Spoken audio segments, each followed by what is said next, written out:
तो जल्दी से हम अपने फ़ोन को फ़्लाइट मोड पे डाल देते हैं, क्योंकि यही फ़ोन ही तो है जो हमें वक्त पे सोने से रोकता है। तो फिर उसके बाद हम अपने पॉजिटिव अफर्मेशन पढ़ेंगे, ताकि सोने से पहले जो हम जो भी करते हैं वो हमारे सबकॉन्शियस माइंड में फीड हो जाता है और वही हमारा संसार बनता है।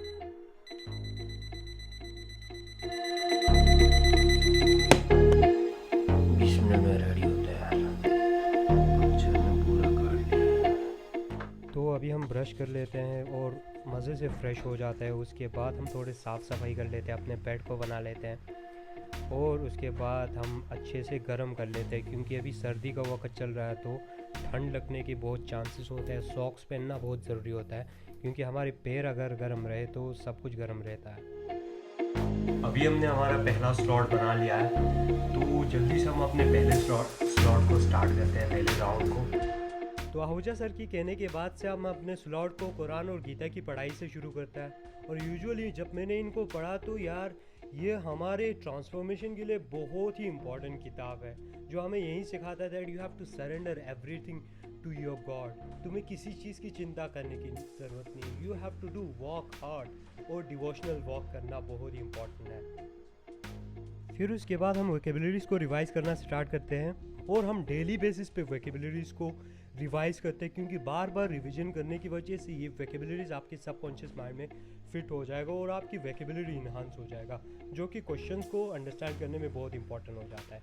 तो फिर उसके बाद हम टू डू लिस्ट को और बढ़ाते हैं और ड्राइंग करना स्टार्ट कर देते हैं। यूजुअली डायग्राम तो हम सब लोग बना लेते हैं, लेकिन एग्ज़ाम पे टाइम पे जल्दी से डायग्राम बनाना बहुत ही इंपॉर्टेंट बढ़ जाता है, क्योंकि जब हम कोई डायग्राम बनाने लगते हैं तो हमारा टाइम सब उसी में चला जाता है। तो डेली बेसिस पे डायग्राम बनाना और अच्छा डायग्राम बनाना बहुत ही इंपॉर्टेंट हो जाता है।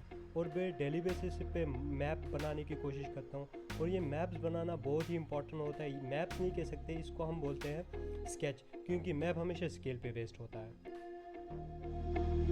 तो अभी हम थोड़ा सा नैप लेंगे 5 मिनट का थोड़ा, फिर उसके बाद हम चाय बनाएंगे, फिर उसके बाद हम आगे कंटिन्यू करेंगे।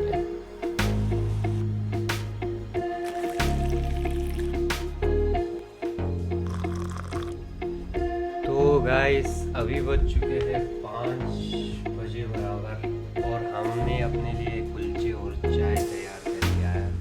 ये बात मैंने अपने जहन में इनग्रेन कर लिया है कि तो मुझे आंसर राइटिंग करने वाला कोई सिखाने वाला है नहीं। तो अभी मैं रोज़ टॉपर की आंसर राइटिंग्स को निकालता हूँ, तो उन आंसर को एनालाइज करता हूँ कि वो किस तरह लिखते हैं, और इसी हिसाब से मैं अपने आंसर राइटिंग करने की कोशिश करता हूँ। यूजुअली वो किस तरह डायग्राम बनाते हैं, किस तरह लिखते हैं, कैसे वोकेबलरी यूज़ करते हैं, और किस तरह कंटेंट को रिप्रोड्यूस करता है, ये सब चीज़ें मैं एनालाइज करता हूँ और इस हिसाब से आंसर राइटिंग करने की कोशिश करता हूँ, ताकि मैं खुद लिखूँ और उसके बाद उसको कंपेयर करूँ और ख़ुद को रोज़ इम्प्रूव करूँ।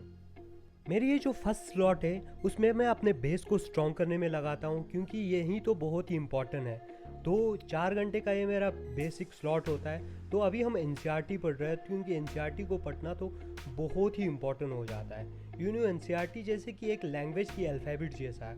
तो एनसीईआरटी का मैं कोई नोट्स नहीं बनाता, डेली बेसिस पे मैं एनसीईआरटी को रिवाइज़ करता हूँ, एक चैप्टर हर एनसीईआरटी को इसी तरह मैं पढ़ता जाता हूँ, क्योंकि एनसीईआरटी से हमारी कंसेप्चुअल अंडरस्टैंडिंग बहुत ज़्यादा बढ़ जाता है। टू डू लिस्ट बना के इन बॉक्स में टिक लगाने में एक अलग तरीके की सेटिस्फेक्शन लेवल मिलता है। तो उसके बाद हम सिलेबस को पढ़ना स्टार्ट करते हैं, सिलेबस को अच्छे से इनग्रेन करने की कोशिश करता है, बार बार पढ़ने की कोशिश करता है और उनमें अलग अलग तरीके के पॉसिबिलिटीज़ ढूंढने की कोशिश करता है। तो इसी तरह हम डेली बेस पे सिलेबस करते हैं। तो मैं अल्टरनेट डे पे अपने रीजनल पेपर को भी तैयार करता हूँ, क्योंकि मैं इसमें थोड़ा कमज़ोर हूँ। तो डेली रीजनल पेपर को करना बहुत ही मेरे लिए इम्पोर्टेंट हो जाता है।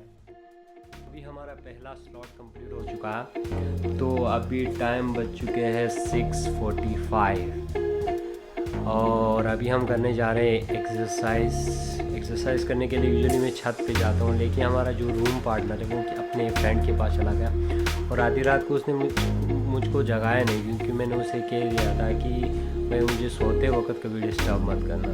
तो उसने बाहर से ही बंद करके चला गया। तो अभी हम रूम में एक्सरसाइज कर लेंगे आज कुछ भी करके। तो आहूजा सर के कहने पे कपालभाति, प्राणायाम और मेडिटेशन को मैंने अपनी ज़िंदगी का हिस्सा बना लिया है। तो मैं पूरे 10 मिनट तक मेडिटेशन करता हूँ, और उसके बाद थोड़ा एक्सरसाइज करता हूँ, जो कि बॉडी को फिट रखने के लिए बहुत इंपॉर्टेंट होता है। और बॉडी में जितना फैट लेवल कम होगा उतना हमारा मोटिवेशन और एक्टिवनेस बढ़ जाएगा।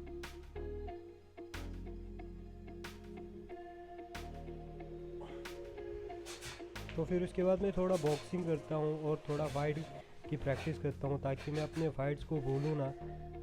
तो अभी हम जाते हैं ब्रेकफास्ट बनाने। ये है मेरा क्यूटी बिल्ली, बिश बिश बिश बिश बिश।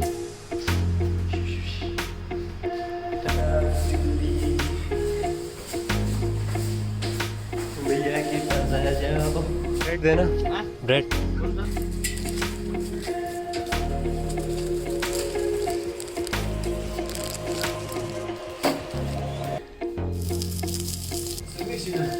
चलो मैं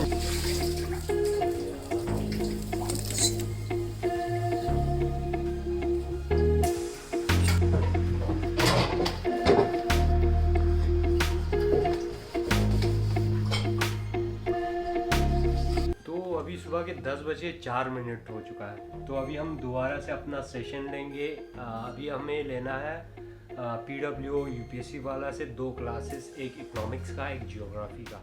तो ये दोनों क्लास मेरे काफ़ी हद तक कंप्लीट हो चुका था बेसिक।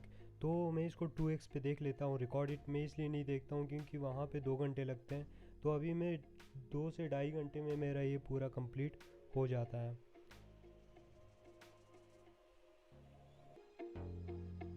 यूजुअली जो PW UPSC वाला पे यहाँ पे सर बहुत अच्छा पढ़ाता है और कंसेप्ट्स को बहुत ही अच्छे एग्जाम्पल के साथ आपको समझाता है और अपने जिस तरह समझाए उसी हिसाब से वो नोट्स भी लिखवाते हैं। और मैं जो ज्योग्राफी का है वो मैं उसको माइंड मैप नोट्स बनाता हूँ, ज़्यादा कोई नोट्स बनाता नहीं।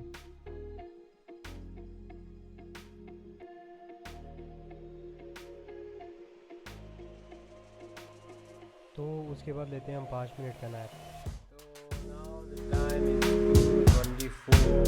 और अभी हम करने जा रहे हैं हमारे ऑप्शनल की क्लासेस को। तो मैं अपने ऑप्शनल ज्योग्राफी का कोचिंग गाइडेंस IAS से ले रहा हूँ। तो गाइडेंस IAS से मैंने ऑप्शनल ज्योग्राफी का 4 महीने से स्टार्ट कर दिया था। तो अभी भी ख़त्म होने का कोई नाम ही नहीं ले रहा, बहुत ही लेंथी सिलेबस है। बट यूजुअली जब मैंने NCERT पढ़ना शुरू कर दिया था तो मुझे काफ़ी इंटरेस्ट इसमें क्रिएट हो गया, तो मैंने ज्योग्राफी को ले लिया। लेकिन अभी क्या हो गया पता है, मुझे क्लास में आज तो कोई इंटरेस्ट आ नहीं रहा। एक तो मेरा बहुत ज़्यादा सर दर्द हो रहा था, तो मैं थोड़ी देर के लिए नैप लेने गया तो उठा तो पूरे 6 बज चुके थे। तो हम जल्दी से ब्लॉग को यहीं पे ख़त्म करते हैं क्योंकि बाकी की थोड़ा जो बचा है वो हम कल कंटिन्यू करने की कोशिश करेंगे। क्योंकि अगर आज कंटिन्यू करूँगा तो कल के काम पे असर पड़ेगा। तो हमें आज कुछ भी करके जल्दी रैप अप करना है। तो आज के ब्लॉग को यहीं पे बंद करते हैं और कल के ब्लॉग में हम कोशिश करेंगे, हम बेहतर से बेहतर कोशिश करें अपने दिन को बेहतर बनाने की। तो अच्छा चलता है।